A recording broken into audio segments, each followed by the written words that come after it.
नमस्कार. शालेय संस्कार या यूट्यूब चॅनेलमध्ये आपले स्वागत आहे. नमस्कार विद्यार्थी मित्रांनो. इयत्ता 9वी गणित भाग 1 चा हा व्हिडिओ सेमी इंग्रजी व मराठी माध्यमाच्या विद्यार्थ्यांना उपयुक्त आहे.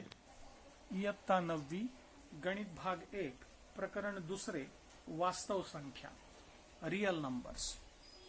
या प्रकरणातील आपण 4 घटक अभ्यासणार आहोत. सुरुवातीला धनपरिमेय संख्येचे मूळ म्हणजेच root of positive rational number. त्यानंतर आपण पाहणार आहोत करणी म्हणजे सर्ड्स. तिसरा घटक पाहणार आहोत सजातीय करणी म्हणजे लाईक सर्ड्स किंवा सिमिलर सर्ड्स कोणाला म्हणतात. आणि सगळ्यात शेवटी करणींची तुलना आपण अभ्यासणार आहोत म्हणजेच कंपॅरिझन ऑफ सर्ड्सचा अभ्यास करणार आहोत. प्रत्येक घटक आपण सुरुवातीला मराठी माध्यमाच्या विद्यार्थ्यांसाठी मराठीतून पाहणार आहोत आणि त्यानंतर सेमी इंग्रजीच्या विद्यार्थ्यांसाठी इंग्रजीतून आपण अभ्यासणार आहोत.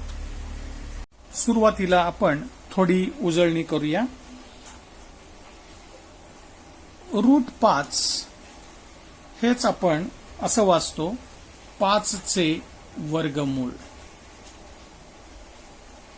आणि 5 चे वर्गमूळ हीच संख्या आपण घातांकित संख्याच्या रूपात मांडताना 5 चे 1/2 असं आपण लिहित असतो. किंवा 7 चे घनमूळ हीच संख्या आपण असं वाचू शकतो 7 चे घनमूळ. आणि ही संख्या घातांकात मांडताना अशी मांडतो 7/1/3. 25 चे चौथे मूळ म्हणजेच आपण इथे असं लिहिणार आहे 25 चे चौथे मूळ म्हणजेच 25/1/4. आपण अशा पद्धतीनं संख्या लिहिण्याचा सराव मागील इयत्तांमध्ये केलेला आहे.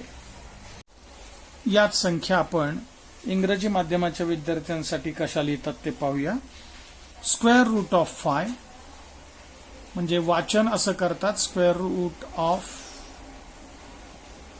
5 म्हणजेच ही संख्या इंडेक्स फॉर्म मध्ये अशी लिहितात 5^1/2. 5^1/2. दुसरी संख्या आहे cube root of 7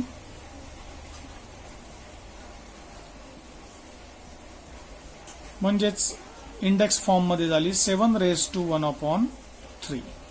and last number is 4th root of 25. 4th root of 25 म्हणजेच ही संख्या 25^1/4 अशी घातांकामध्ये लिहितात. आता आपण धनपरिमेय संख्येचे मूळ म्हणजे काय ते अभ्यासणार आहोत. Root of positive rational number. जर x² बरोबर 2 असेल तर दोन्ही बाजूंचं वर्गमूळ काढलं तर आपल्याला ती वर्गमुळे अशी मिळतील x बरोबर √2 किंवा x बरोबर -√2. आपल्याला माहिती की प्रत्येक धनसंख्येची 2 वर्गमुळे असतात, एक धन आणि ऋण. मग त्याप्रमाणे x बरोबर √2 किंवा x बरोबर -√2 अशी 2 वर्गमुळे आपल्याला मिळतील. मग इथे √2 व -√2 या अपरिमेय संख्या आहेत कारण 2 ही मूळ संख्या आहे आणि मूळ संख्यांची वर्गमुळे या अपरिमेय संख्या असतात आपल्याला माहिती आहे.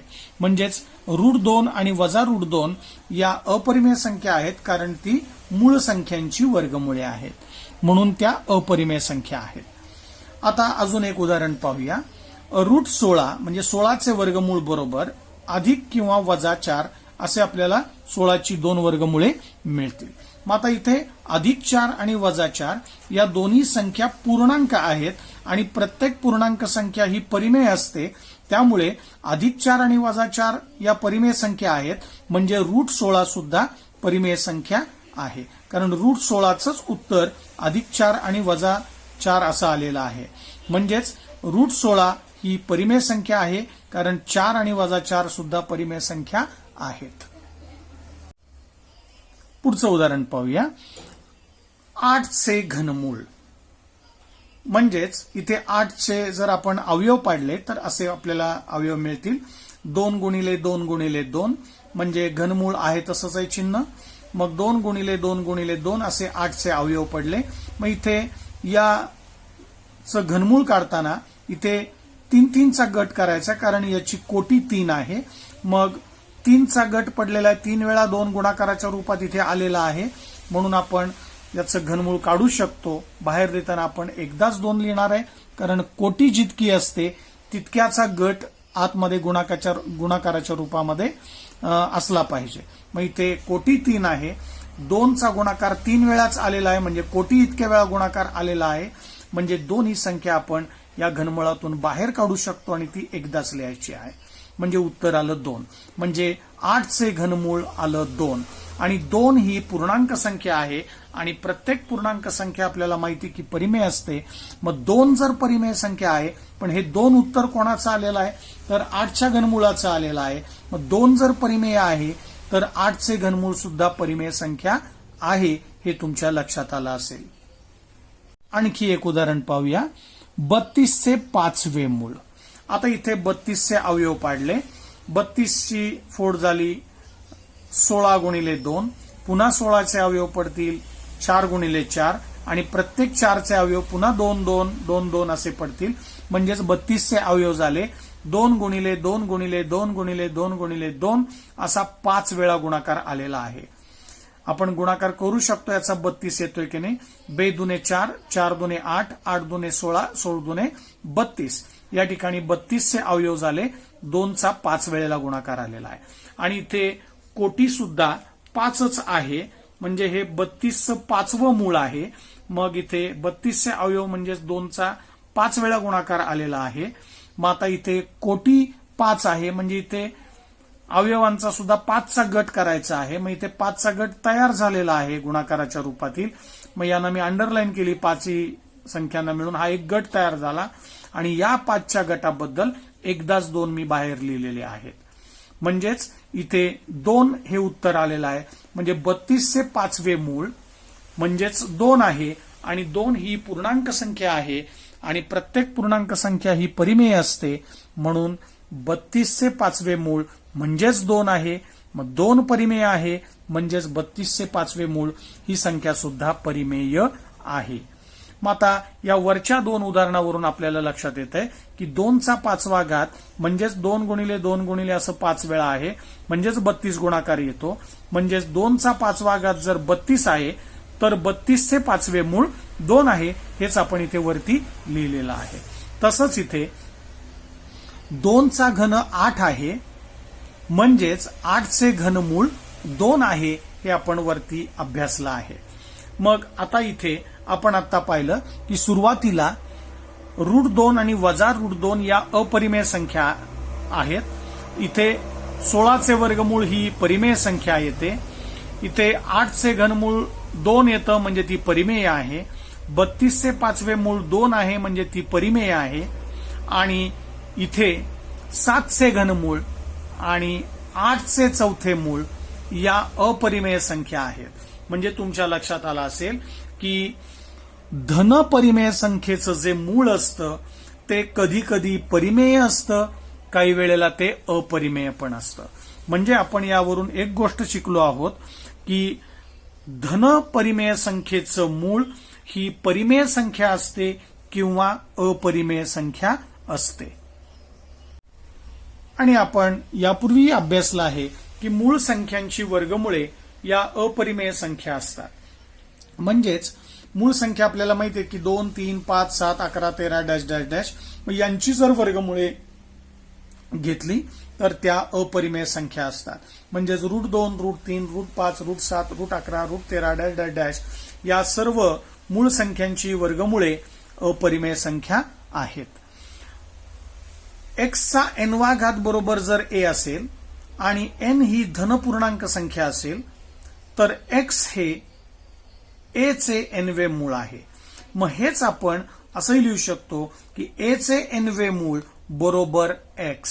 मग ही संख्या म्हणजेच a ही धनपूर्णांक संख्या आहे, धनपरिमेय संख्या आहे, म्हणजेच इथे a चे nवे मूळ बरोबर x ही संख्या परिमेय असू शकते किंवा अपरिमेय असू शकते. म्हणजेच कोणत्याही धनपरिमेय संख्येचं मूळ हे परिमेय किंवा अपरिमेय असतं हे तुमच्या लक्षात आलं असेल. मग आता इथे मी अजून एक उदाहरण वरती घेतलेलंच पुन्हा एकदा लिहिलंय. 8 चे घनमूळ ही परिमेय संख्या आहे, कारण 8 चं घनमूळ 2 येतं, आपण वरती अभ्यासलं आहे. आणि 5√2 इथे 2चं 5वं मूळ काही निघू शकत नाहीये, म्हणजेच ही अपरिमेय संख्या आहे. म्हणजेच धनपरिमेय संख्येचं मूळ हे परिमेय असू शकतं किंवा अपरिमेय असू शकतं. दोन्हीपैकी कोणतं तरी एक संख्या ती असणार आहे. म्हणजेच धनपरिमेय संख्येचं मूळ हे परिमेय किंवा अपरिमेय असते. आता आपण हाच भाग इंग्रजी माध्यमाच्या विद्यार्थ्यांसाठी इंग्रजीतून अभ्यासूया. Root of positive rational number. If x square is equal to 2, then x is equal to √2 or x is equal to minus √2. Here x square is equal to 2 means taking square root on both sides, we get x is equal to √2 or x is equal to minus √2. √2 and minus √2 are irrational numbers because we know that 2 is a prime number and square root of prime number is always irrational number. So √2 and minus √2 are irrational numbers because both the numbers are square root of prime number because 2 is a prime number. So square root of prime number is irrational. So these two numbers are irrational numbers. Now consider one more example.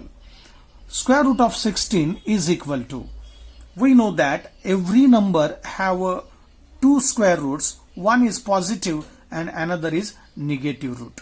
So square root of 16 is equal to plus 4 or minus 4, and here plus 4 and minus 4 so are the integers and every integers are rational numbers. So plus 4 and minus 4 are rational numbers. It means that square root of 16 is also a rational number. Now consider another example. Cube root of 8. Here cube root of 8 means we will find the factors of 8, and factors of 8 are 2 into 2 into 2. Here cube root of 2 into 2 into 2 means there is a group of 2 here. 2 is multiplied 3 times, so here group of 3 2's is here. So take 1 2 outside this sign. So cube root of 8 is equal to 2. So 2 is a integer and every integer is a rational number. So here 2 is a rational number. It means that cube root of 8 is 2 and 2 is rational. It means that cube root of 8 is also a rational number. Now consider one more example. Fifth root of 32. Here the factors of 32 are 2 into 2 into 2 into 2 into 2 means product of 2 5 times. So fifth root of 32 is like this, and here the order of this radical sign is 5. So here we have to do the group of 5. So this is a group of 5 2's and take 1 2 outside this sign. So fifth root of 32 is equal to 2. So 2 is a integer and it is a rational also because every integer is a rational number. So fifth root of 32 is 2 and 2 is rational means fifth root of 32 is also a rational number. In above examples we have seen 2 raised to 5 means product of 2 5 times is equal to 32, means 2 raised to 5 is 32. Then we write that fifth root of 32 is 2. Here fifth root of 32 is 2 we have seen. Similarly in the first example, cube of 2 is 8 means cube root of 8 is 2. Here cube root of 8 is 2 and both the numbers are rational numbers. Now cube root of 7 and fourth root of 8 are irrational numbers. So here what we learn from all these examples, the root of positive rational number is sometime rational and sometime irrational number.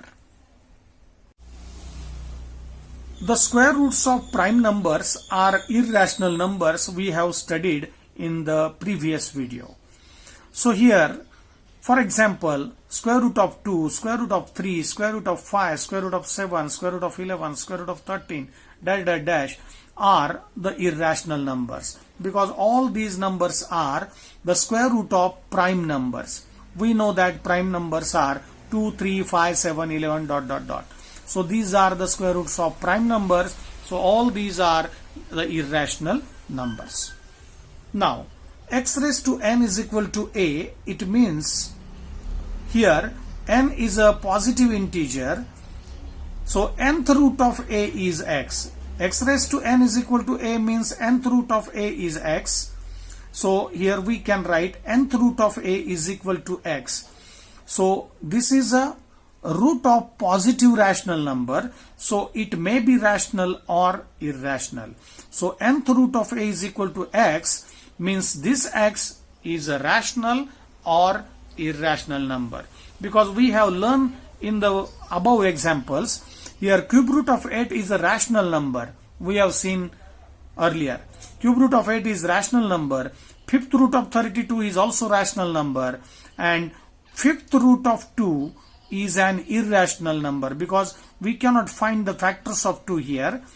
And so fifth root of 2 is an irrational number. So what we learn is the root of positive rational number is a rational or irrational number. आता आपण करणी म्हणजे काय ते अभ्यासणार आहोत. करणी म्हणजेच सर्ड्स.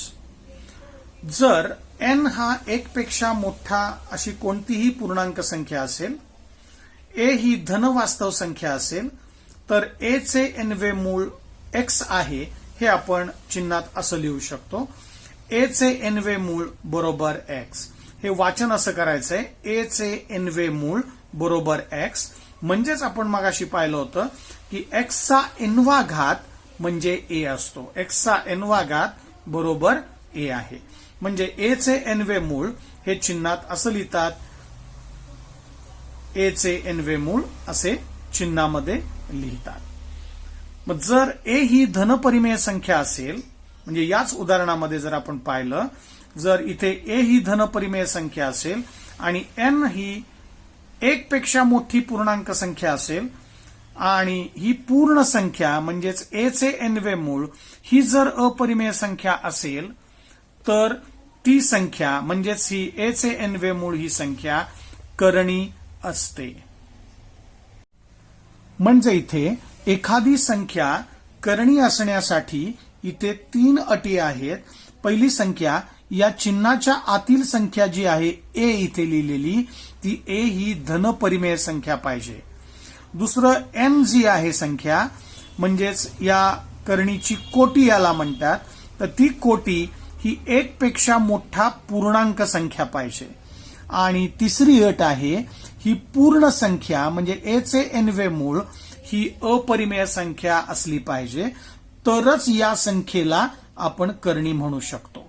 म्हणजे या तिन्ही अटींचं पालन जर होत असेल त्या संख्येकडून तर ती संख्या अपरिमेय असेल तरच तिला आपण करणी म्हणणार. म्हणजे करणी या अपरिमेय संख्या असतात हे तुमच्या लक्षात आलं असेल. आता इथे आपण जे a चे nवे मूळ लिहिलं याला आपण करणी म्हणतो आहोत. तर यामध्ये हे जे चिन्ह आहे या चिन्हालाच करणी चिन्ह म्हणतात. इंग्रजीमध्ये त्याला रॅडिकल साइन म्हणतात. आणि n या संख्येला या करणीची कोटी म्हणतात, म्हणजेच ऑर्डर ऑफ सर्ड म्हणतात. तर a ला म्हणजे या चिन्हाच्या आतमध्ये जी संख्या आहे या a संख्येला करणीस्थ संख्या म्हणतात, म्हणजेच रॅडिकँड म्हणतात. आपण 3 उदाहरणं पाहूया. 7 चे घनमूळ या संख्येमध्ये 3 ही या करणीची कोटी आहे. चिन्हाच्या आतील संख्या असते तिला करणीस्थ संख्या म्हणतात, ती आहे 7. कोटी आहे 3 आणि याचं वाचन असं करतात 7 चे घनमूळ, म्हणजेच ही संख्या घातांकात अशी लिहितात 7 चा 1/3. दुसरं उदाहरण पाहूया. 17 चे वर्गमूळ किंवा वर्गमूळ चिन्हात 17 असंही वाचतात.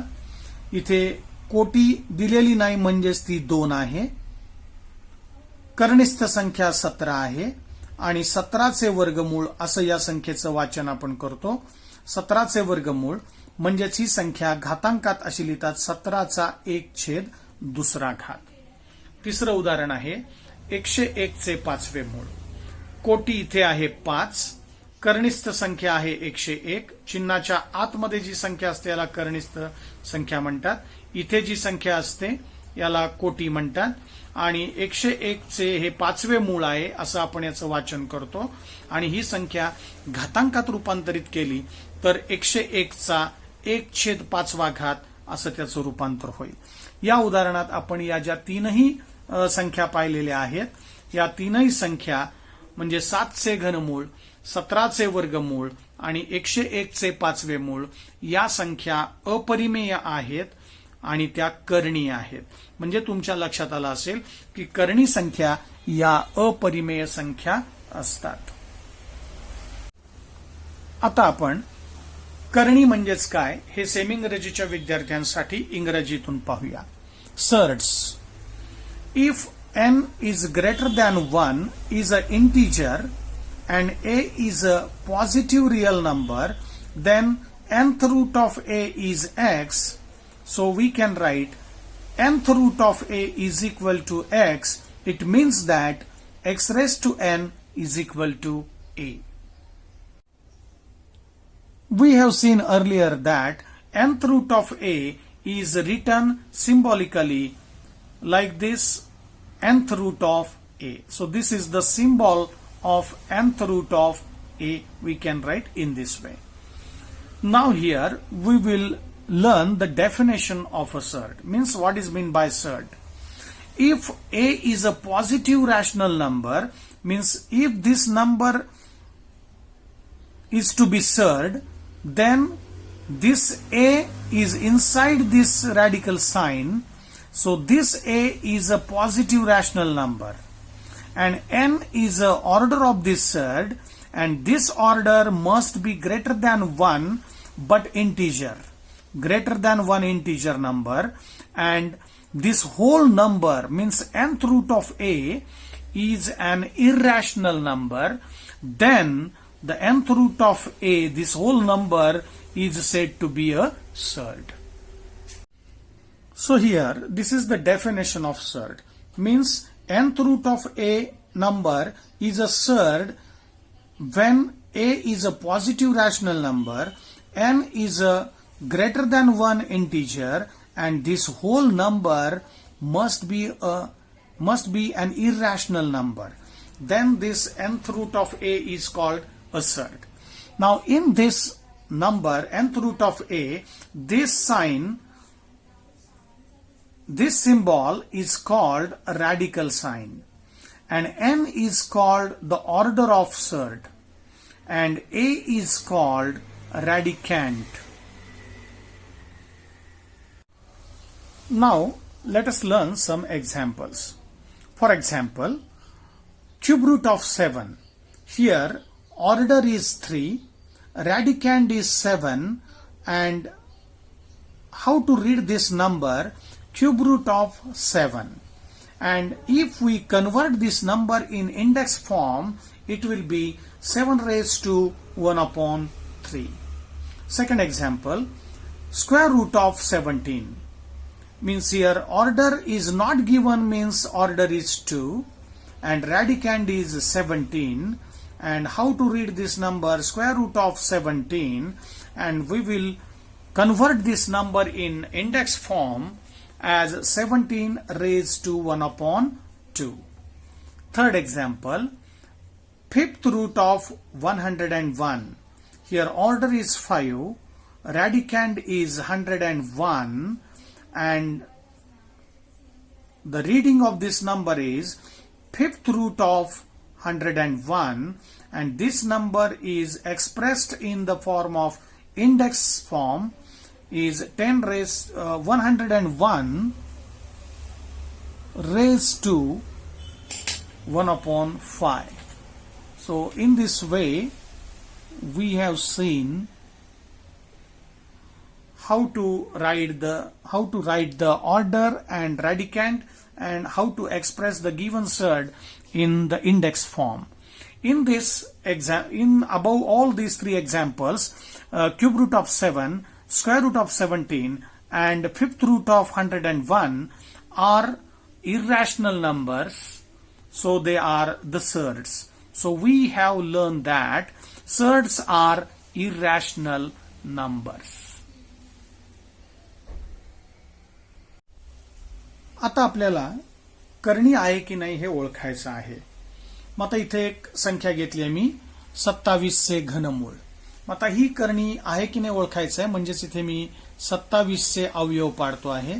27 चे अवयव झाले 3 गुणिले 3 गुणिले 3, 3 त्रिक 9, 9 त्रिक 27. या पद्धतीनं 27 चे मूळ अवयव आपण पाडले. मग आता इथे कोटी 3 आहे, मग 3-3चा गट करायचा आहे अवयवांचा, आणि या गटाबद्दल एकदा 3 आपण या रॅडिकल साइन म्हणजेच करणी चिन्हाच्या बाहेर आपण इथे काढू शकतो, म्हणजे 27 चे घनमूळ आलं 3. मग आता आपल्याला माहिती की 3 ही संख्या परिमेय आहे, कारण ती पूर्णांक आहे.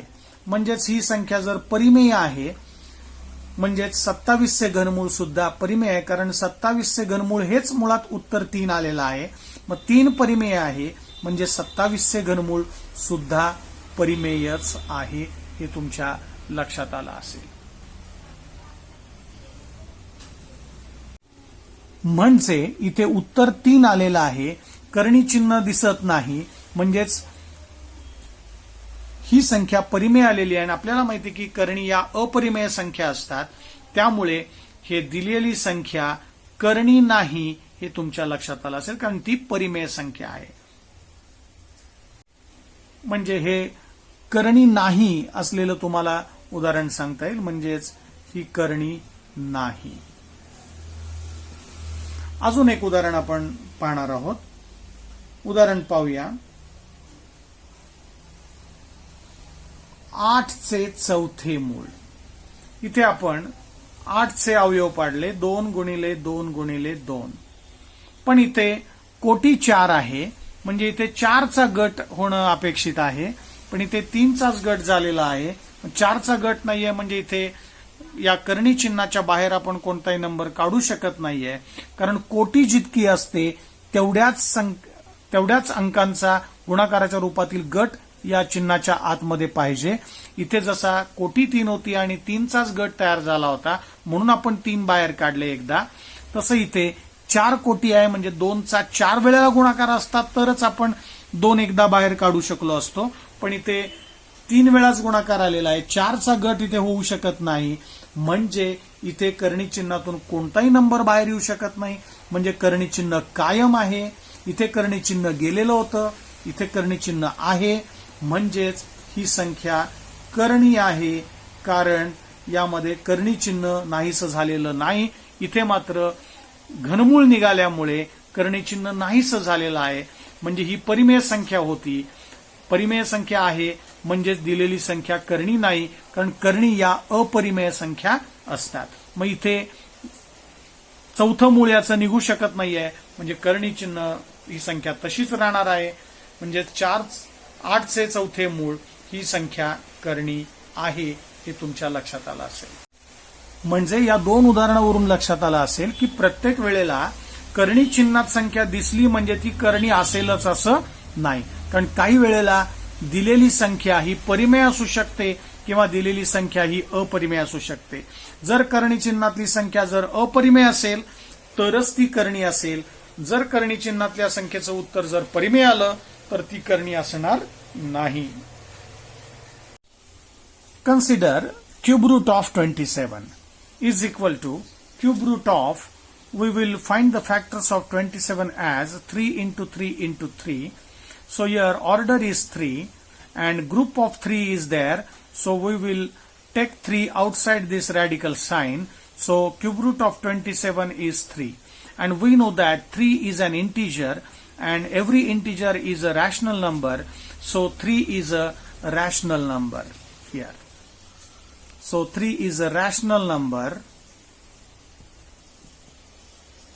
And so we say that cube root of 27 is also rational number, and we know that surds are irrational number. So this is not irrational, it is an irrational number. So this is not a surd. So not a surd. So this number is not a surd. So cube root of 27, answer is 3 and 3 is rational, and so this number is also rational. So cube root of 27 is not a surd, because surds are not rational number, surds are irrational numbers. Consider one more example, fourth root of 8. Here we will find the factors of 8 are 2 into 2 into 2. Here order is 4. So group of factors must be 4, but here group of 4 is not here, group of 3 is here. So we cannot take any number outside this radical sign. So radical sign remains here. So fourth root of 8 is a surd. So this is a surd, because this number is an irrational number and surds are irrational numbers. आता आपल्याला ठरवायचं आहे की ही संख्या करणी आहे किंवा नाही. म्हणजेच याचे अवयव पाडून पाहायचे आहेत की जर अवयव पाडल्यानंतर जर याचं मूळ निघालं आणि याचं मूळ जर परिमेय संख्या आलं तर ती करणी होणार नाही, आणि याचं जर मूळ निघालं नाही म्हणजेच करणी चिन्ह जर कायम राहिलं तर आपण ती संख्या अपरिमेय असं आपण म्हणणार, आणि करणी चिन्ह शिल्लक राहिलं आहे ती अपरिमेय आहे म्हणजेच ती करणी आहे असा आपला निष्कर्ष राहील. पाहूया ही संख्या करणी आहे किंवा नाही. मग इथे कोटी याची दिलेली नाही म्हणजेच 2 आहे, म्हणजे 48चं वर्गमूळ आहे. म्हणजेच याचे अवयव जर आपण पाडले, आपल्याला माहिती की 48चे अवयव असे आपल्याला पाडता येतील की बे दुने 4, बे चौक 8, बे के बे, बे दुने 4, परत बे सख 12, बे त्रिक 6 आणि 3 एके 3 असे आपल्याला अवयव याचे पाडता येतील. मग 2 ही संख्या 1, 2, 3, 4 वेळा आलेली आहे, म्हणजे 2 गुणिले 2 गुणिले 2 गुणिले 2 4 वेळा आणि 3 अशी ही गुणाकाराच्या रूपात आपण मांडली. मग आता इथे कोटी 2 आहे म्हणजे 2-2चे गट करायचे आहेत. इथे 3 ला गट होऊ शकत नाही आहे, एकटाच आहे 3, म्हणजे इथे 2-2च्या गटाबद्दल आपण एकदा 2 बाहेर काढू शकतो. या गटाबद्दल एकदा 2 बाहेर लिहिले, याच्याबद्दल एकदा 2 बाहेर लिहिले, कारण कोटी 2 आहे. कोटी जितकी असते तितक्याचा गट आतमध्ये तयार झाला पाहिजे, आणि हेच गट नाहीये म्हणजे हे करणी चिन्हात तसंच राहील. म्हणजेच याचं उत्तर आलेलं आहे 4√3. मग इथे करणी चिन्ह कायम आहे म्हणजेच ही संख्या करणी आहे, कारण ही संख्या अपरिमेय आहे.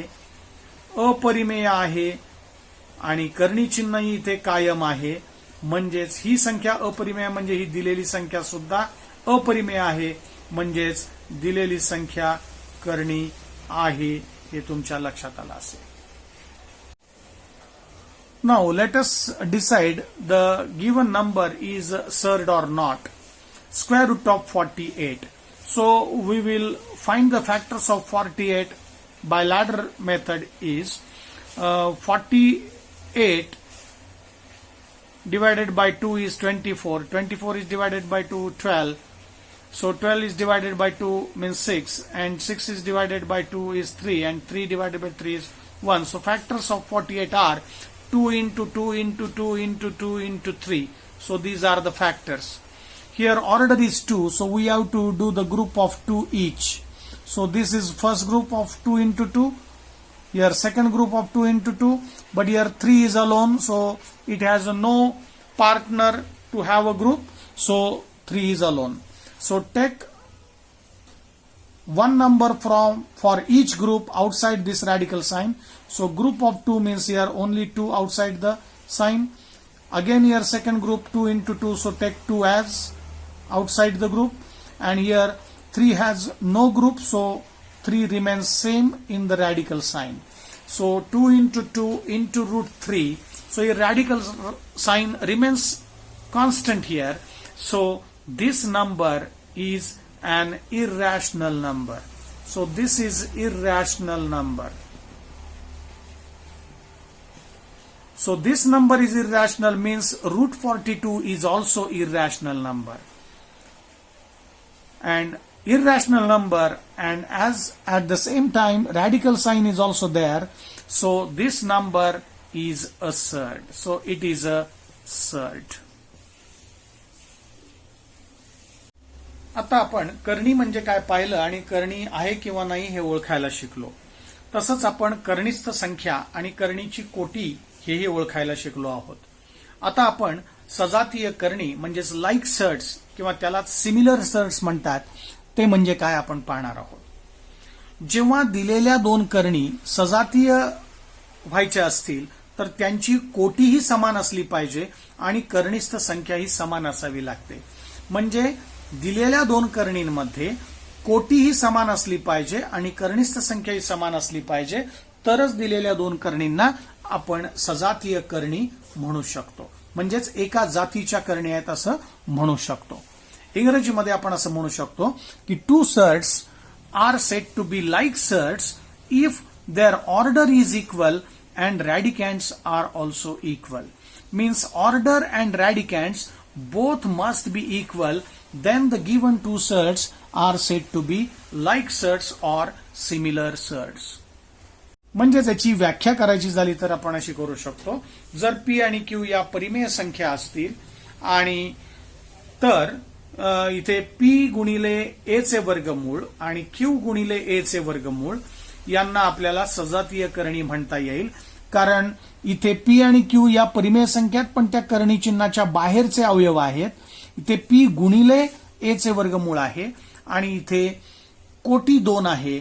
इथे Q गुणिले A चे वर्गमूळ आहे, इथे देखील कोटी 2 आहे आणि इथला करणीस्थ संख्या आणि इथली करणीस्थ संख्या Aच आहे, म्हणजे समान आहे. म्हणजे करणीस्थ संख्या दोन्हीकडे A आहे आणि दोघांची कोटी 2 आहे.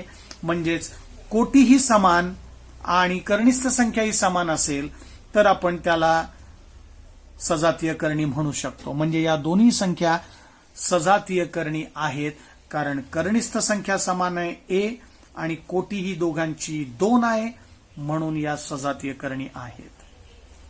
Here P and Q are rational numbers, then P into root A and Q into root A are called like surds or similar surds. Because here radicand is same, here radicand is A, here also radicand A, and order in both the surds is 2. So here order is 2, here is also order 2. So order is also equal and radicands are also equal. Then the given numbers are surds. So these are the two surds, like surds. So we can say that these are the like surds or similar surds. Now let us learn some examples of like surds. आता आपण सजातीय करणी आहेत किंवा नाहीत त्याची काही उदाहरणे पाहूया.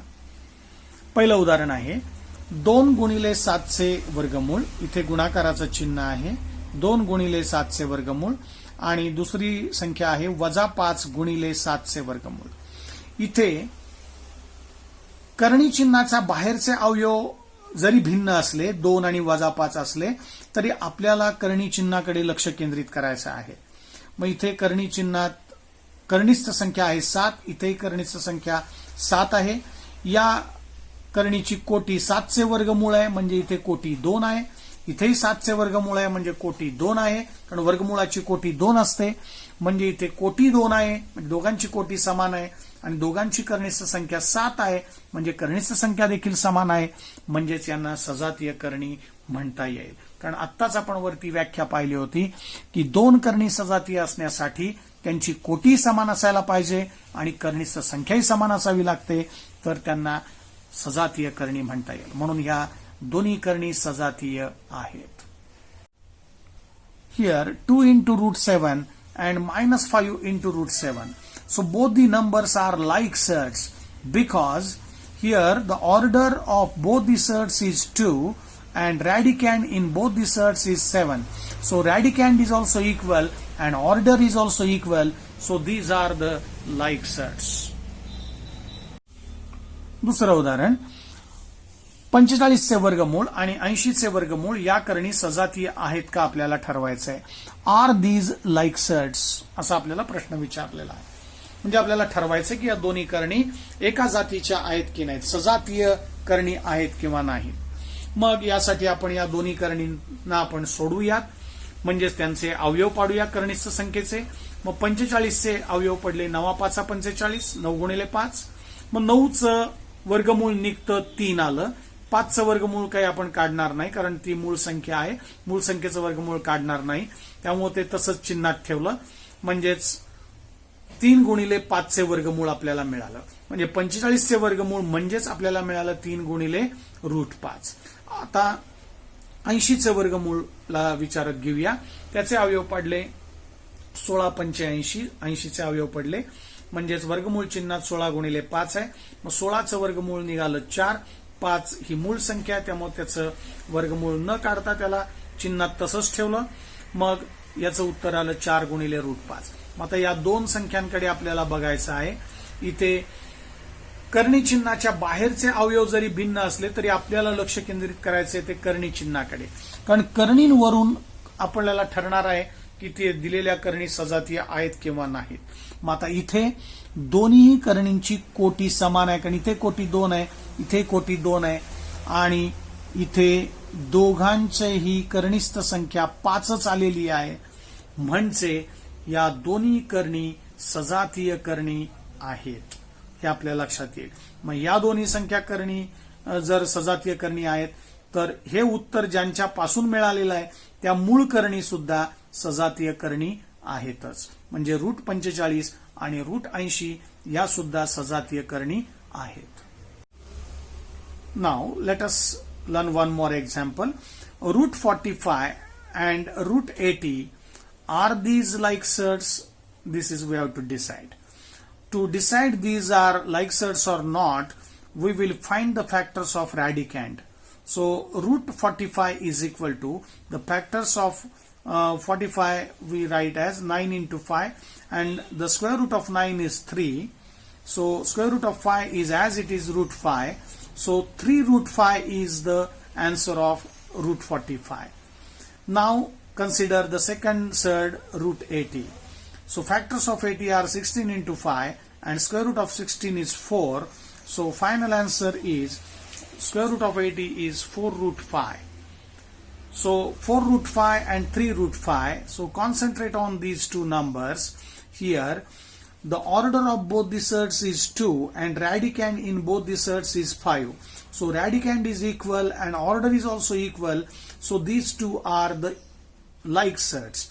It means that the given surds means the original surds are also like surds. So root 45 and root 80 are also like surds. आता तिसरं उदाहरण पाहूया. 2 गुणिले 5चे वर्गमूळ आणि 75चे वर्गमूळ या सजातीय करणी आहेत का आपल्याला ठरवायचं आहे. म्हणजेच 2 root 5 and root 75 are the like surds हे आपल्याला ठरवायचं आहे. मग आता इथे 2 रूट 5 याचे काही अवयव पडणार नाहीत कारण 5 ही मूळ संख्या आहे, मूळ संख्येचे काही अवयव पडत नाहीत, त्यामुळं 2 रूट 5 ही संख्या तशीच राहणार आहे अवयव पडत नसल्यामुळे. आता रूट 75चे आपण अवयव पाडूया. 75ची फोड केली 25 गुणिले 3. इथे 25 वर्गमूळ निघालं 5 आणि 3 ही मूळ संख्या आहे त्यामुळे त्याचं वर्गमूळ आपण काढणार नाही, ते वर्गमूळ चिन्हात तसंच ठेवणार आहे. म्हणजेच त्याचे मूळ अवयव काही पडू शकत नाहीत मूळ संख्या असल्यामुळे, त्यामुळे 3चे वर्गमूळ तसंच राहिलं. म्हणजे 75चे वर्गमूळाचे आपल्याला उत्तर मिळालं 5 रूट 3. मग आता इथे या दोघांकडे जर नीट पाहिलं तर लक्षात येईल, इथे करणी आहे √5, इथे करणी आहे √3. इथे दोघांची कनिष्ठ संख्या वेगवेगळी आहे. इथे कनिष्ठ संख्या 5 आहे तर इथे कनिष्ठ संख्या 3 आहे.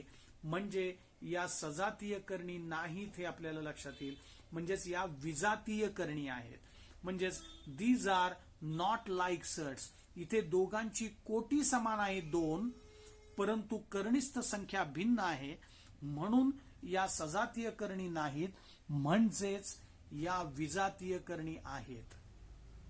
म्हणून आपण हे लिहू शकतो, या संख्या विजातीय करणी आहेत, म्हणजे दिलेल्या सर्ट सुद्धा, दिलेल्या करणी सुद्धा विजातीयच आहेत. म्हणून आपण इथे लिहिलंय 2√5 आणि √75 या सजातीय करणी नाहीत, म्हणजेच त्या विजातीय करणी आहेत. म्हणजेच these are not like shirts.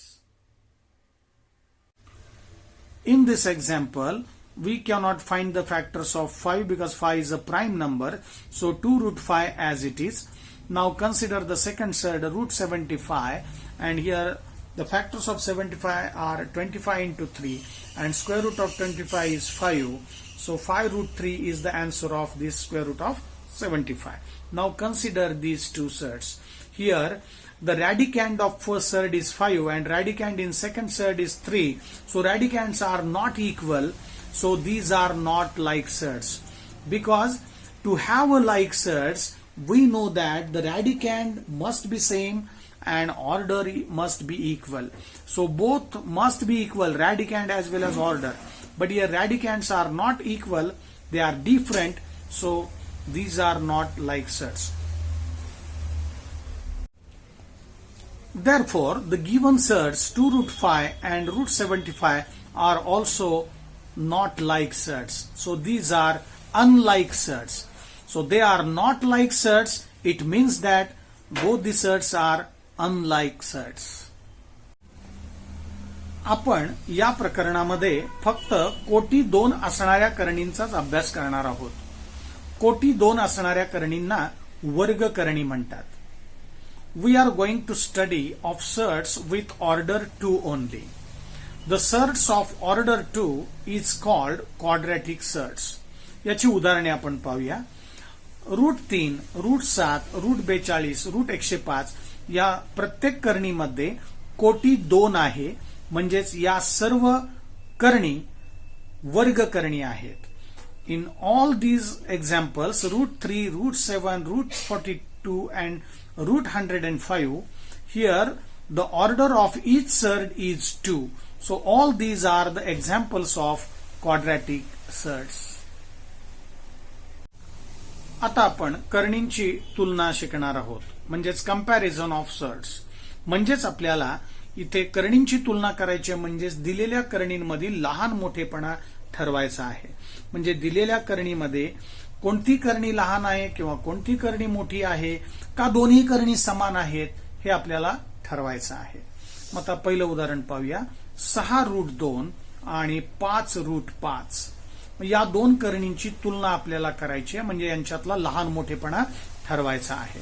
मग यासाठी आपण या करणीला प्रथम विचारात घेऊया. 6√2. मग इथे 6 ही संख्या करणी चिन्हाच्या बाहेर आहे, त्याला आपण करणी चिन्हाच्या आतमध्ये नेणार आहोत. आतमध्ये नेताना या करणीची जी कोटी आहे 2 ती या संख्येच्या डोक्यावर ठेवणार आहे, म्हणजे घातांक म्हणून घेणार आहोत. म्हणजेच हे असं होईल. ही करणी आपण लिहितोय 6√2, म्हणजेच आपण इथे लिहिलं 2 आहे तसाच आहे करणी चिन्हामध्ये. 6 बाहेर होते, त्याला करणी चिन्हाच्या आत आणलं आणि त्याच्या डोक्यावर याची कोटी 2 आहे ती आपण लिहिली. तसंच इथे केलं.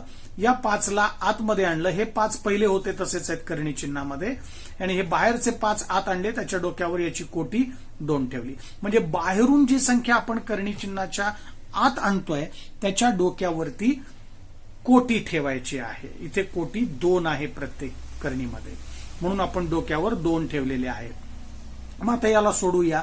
2 आहे तसा 6चा वर्ग झाला 36, इकडे 5 आहे तसाच गुणिले 5चा वर्ग झाला 25. मग आता या दोघांचा गुणाकार झाला 36 2 72, म्हणजे 72चे वर्गमूळ आलं. इथे आलं 25 5 125, मग इथे 125चं वर्गमूळ आलं. मग आता दोघांची कोटी समान आहे, 2च आहे. आपल्याला तुलना करण्यासाठी एक गोष्ट इथे लक्षात ठेवायची आहे की करणींची तुलना केव्हा करता येते, जर दोघांची कोटी समान असेल तर. मग इथे दोघांची कोटी समान आहे म्हणजे आपल्याला तुलना करता येईल. मग ही तुलना करताना कनिष्ठ संख्येवरून यांची तुलना होईल. ज्या करणीतली कनिष्ठ संख्या मोठी आहे ती करणी मोठी आहे.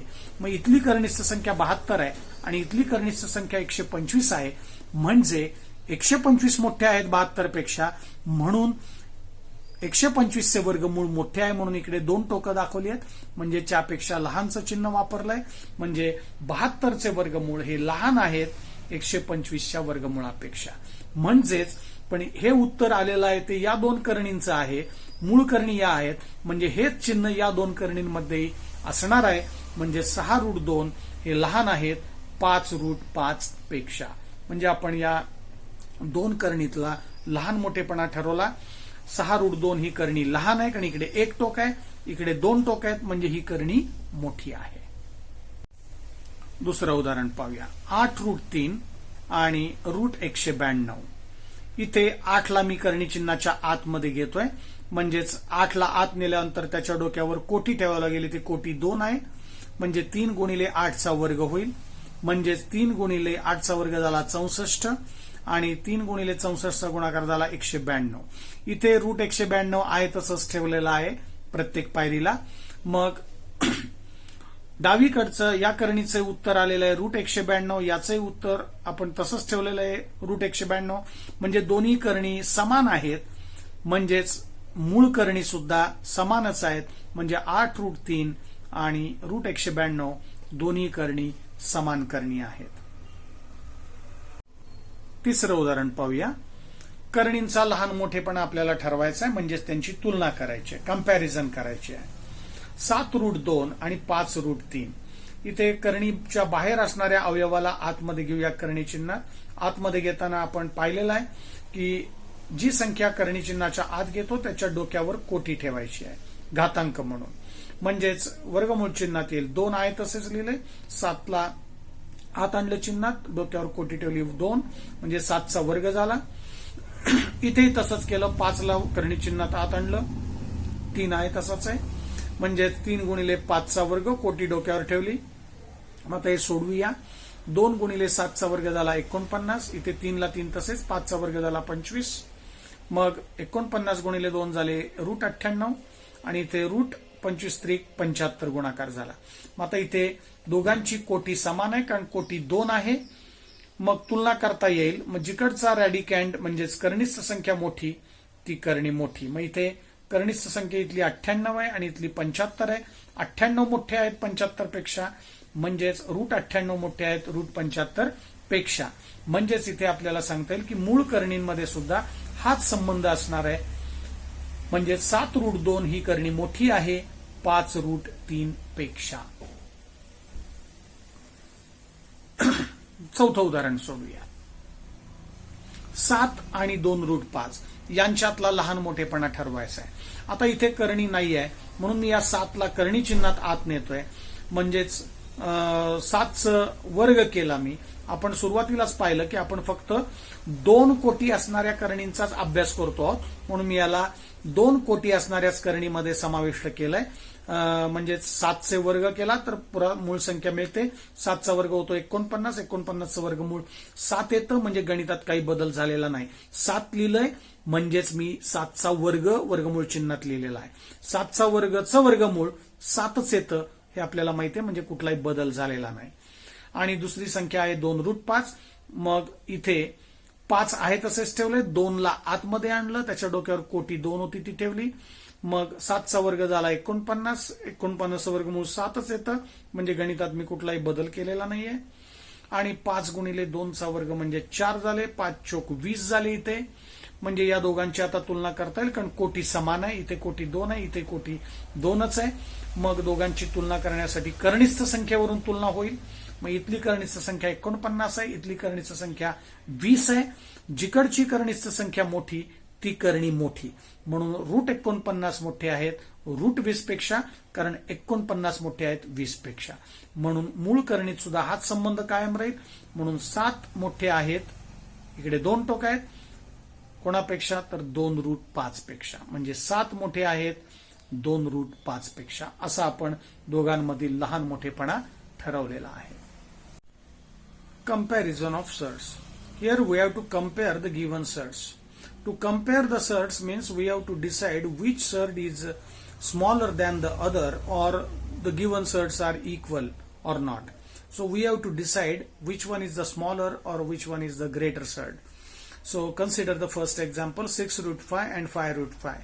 Here we have to take this 6 inside the radical sign. So whenever the outside number we have to take inside the radical sign, we have to take its index, means its order as an index.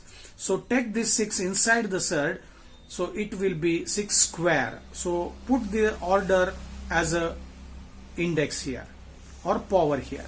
So 2 as it is, take this 6 inside the radical sign, it becomes 6 square. Similarly here, 5 as it is, and take this outside 5 inside the radical sign, so put the order as an index, so 5 square. So 5 into 5 square, here 2 into 6 square. Now solve these two roots. 2 into 6 square means 36. Here 5 as it is, 5 square means 25. So 36 into 2 is 72, and here 25 into 5 is 125. Now here the order of both the surds is same. Here is order 2, here is also order 2. So orders are same. So whenever the orders are same, then only we can compare the surds. If the orders are not same, we cannot compare them. So here orders are same, so we can compare these surds. So how to compare these surds? So to compare surds, consider the radicands. So here radicand is 72 and radicand is 125. The 72 radicand is smaller than the 125, so this surd is smaller than the root 125. So root 72 is less than root 125, so 6√2 is less than 5√5. So same relation will be there in the given surds. So here is less than, so here is also less than. Similarly, we will solve the second example. 8√3 and root 192. So take this 8 inside the radical sign. So 3 as it is in radical sign into, take this 8, so put the order as an index here 2, so 8 square. Here root 192 is as it is. So we will solve the first surd only. Second surd is as it is. So 3 into 8 square means 8 square means 64. So 64 into 3 is 192. Here the order of both the surds is the same, that is 2, because here is also order 2, here is also order 2, so order is equal. And also here radicand is also equal. Here the radicand is 192 and here also radicand 192. So radicands are also equal, order is also equal. It means that both the surds are equal surds. So the given surds are also equal. So same relation will be there in the given surds. So 8√3 is equal to root 192. Similarly, we will solve the third example. Take this 7 inside the radical sign, it becomes 7 square. Put the order as a index, so 2 into 7 square. Similarly, 3 as it is in the radical sign. 5 take inside the radical sign, it becomes 5 square. Order is 2 here, so 5 square. Now solve these two roots. 2 into 7 square means 49. Here 3 as it is. 5 square is 25. Now 2 into 49 is 98. And 3 into 25 is 75. So here radicand is 98 and here radicand is 75. And order of both the surds is 2. So same. Order is same. So we can compare the surds. Whenever the orders are same, we can compare the surds. So here to compare surds, we have to consider the radicands. So here radicand is 98 and here radicand is 75. So 98 is greater than 75. So root 98 is greater than root 75. So the same relation will be in the given numbers. So 7√2 is greater than 5√3. Last example, we have to compare the surds. So 7 and second is 2√5. So these are the two numbers we have to compare. Means we have to decide which one is the smaller or equal or greater. So consider the first number 7. So 7 here, surd is not given, means radical sign is not given. So we can write in radical sign as 7 square, because there is no change at all, because 7 square, square root of 7 square means 7, because 7 square is 49 and square root of 49 is 7, so there is no change here. 7 means we can write root 49, because root 49 is 7. Now here 2 root 5, take this 2 inside the radical sign, so put the index 2 here because order is 2. So 5 as it is, take this 2 inside, order is 2. So 5 into 2 square, so 5 into 2 square means 4, so 5 into 4 is 20. Now compare these surds because order is same, order is 2 because both are square roots, so order is same, so we can compare these surds. To compare the surds, we have to consider the radicands. So here radicand is 49, here radicand is 20, so 49 radicand is greater than 20, so root 49 is greater than root 20. It means that same relation will be in the given numbers, so 7 is greater than 2 root 5.